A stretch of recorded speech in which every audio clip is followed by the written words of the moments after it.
Salut la bande et merci d'avoir cliqué sur l'examen de couteau d'aujourd'hui. Sur la chaîne, on a déjà parlé de pas mal de grandes marques, Ka-Bar, Tops, Cold Steel, Spyderco, SI ou encore Fox, mais on n'a pas encore abordé l'une des plus réputées, et oui, je parle bien de Benchmade. Le plat du jour devrait donc convenir à tous les fans de la marque, à tous les accros du Tacticool et à tous ceux qui n'ont pas forcément 200 boules à claquer pour 50 grammes d'acier. C'est parti pour le Benchmade SOCP. Okay, let's go.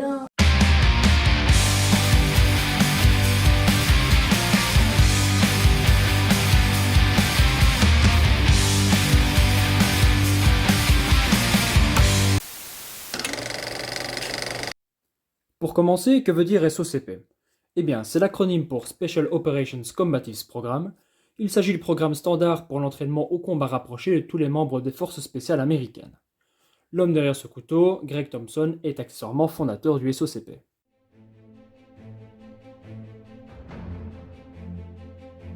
Hi, I'm Greg Thompson. I'm the creator of the Special Operations Combative Program. La ferme, Greg.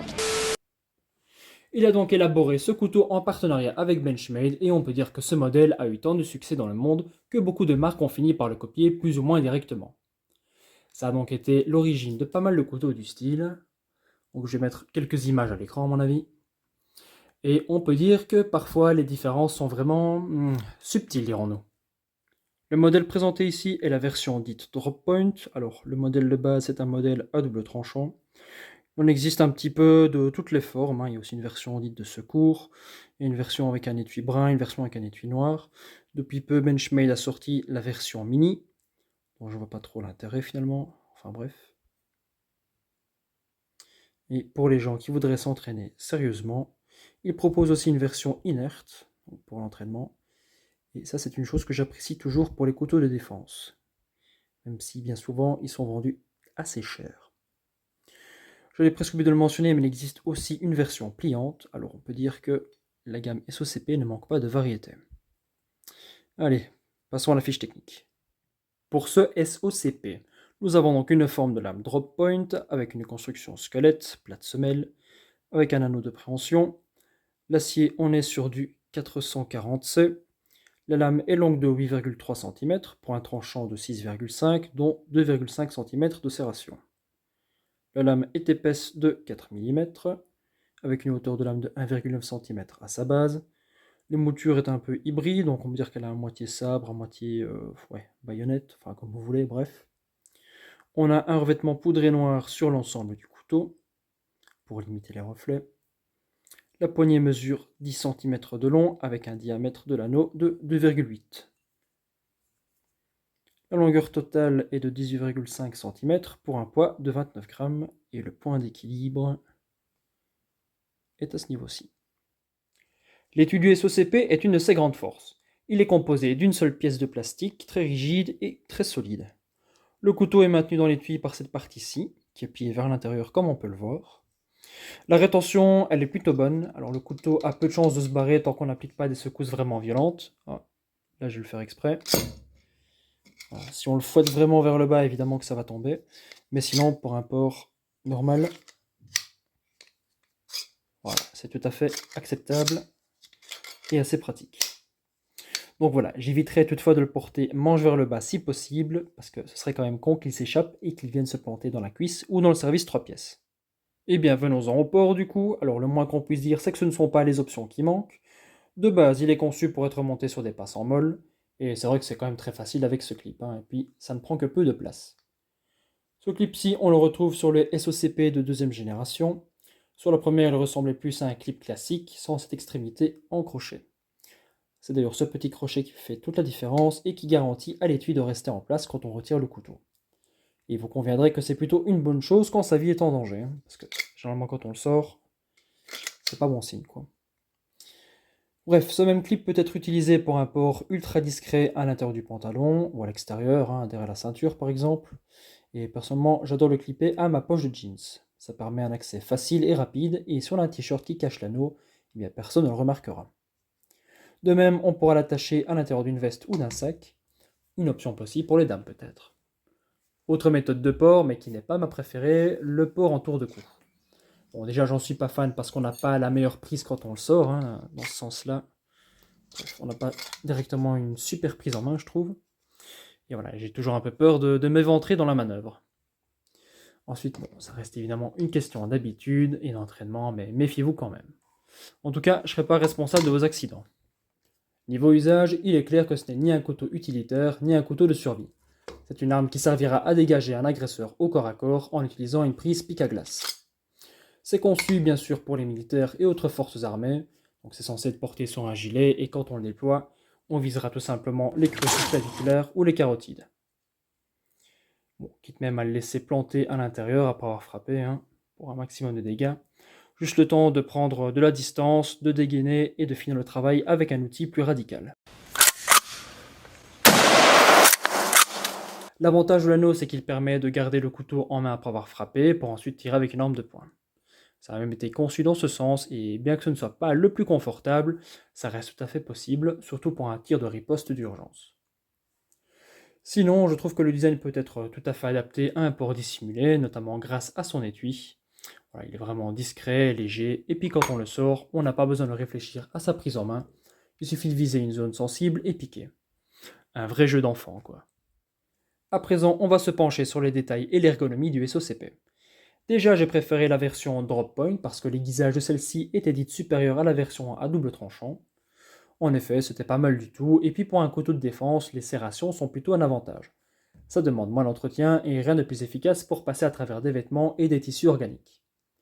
L'usinage est irréprochable, c'est globalement très propre. La pointe, comme vous le verrez, là, elle est redoutable. Pareil pour les serrations qui sont bien tranchantes. Pour l'acier, eh bien c'est du 440C, comme dit plus tôt.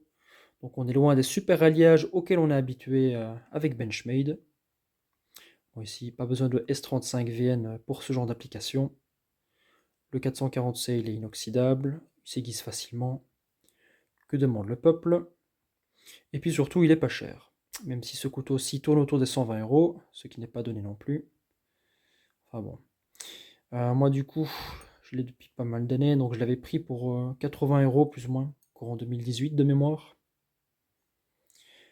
Voilà, donc derrière la lame, on a quelques cannelures de part et d'autre, pour bien sécuriser le pouce. On a ensuite cette encoche pour la rétention au niveau de l'étui. On a ensuite les encoches pour doigts. Alors là, globalement, je veux dire que le confort, il dépasse pas les 3 sur 10, parce que aucune arête n'est arrondie. Chaque petit relief ici, ça va devenir un hotspot si on force vraiment dessus.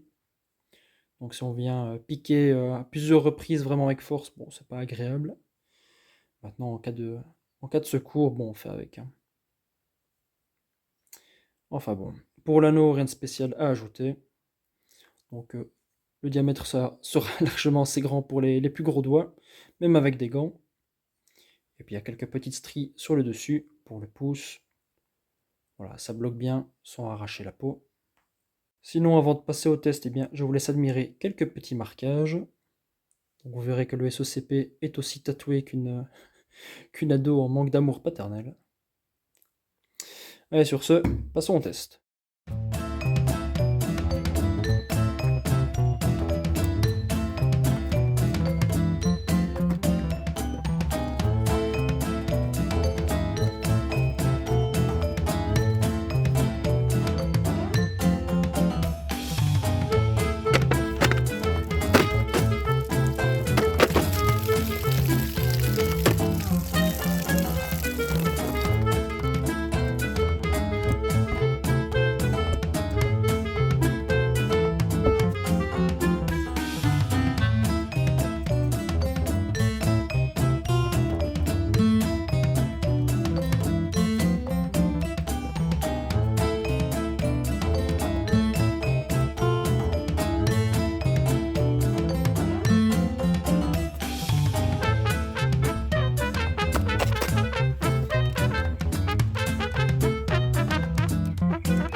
Eh bien, je ne sais pas trop ce que vous attendiez de ce test, moi non plus à vrai dire.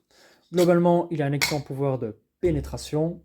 J'ai mis la pointe à rude épreuve, elle est restée intacte. Niveau confort, ensuite, bien, on repassera.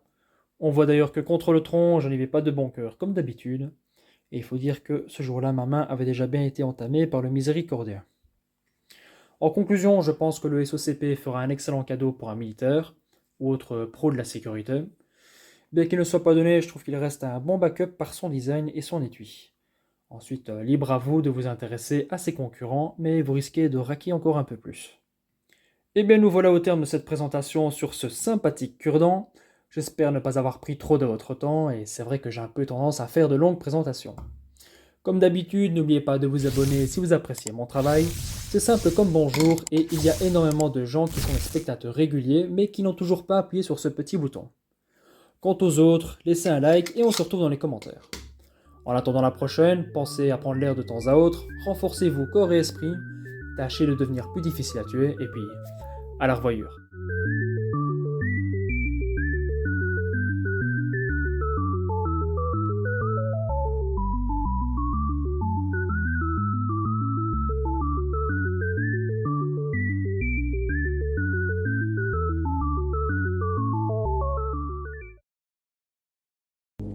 T'en as marre des connards qui te mettent la tête dans les chiottes? Bah tu sais quoi?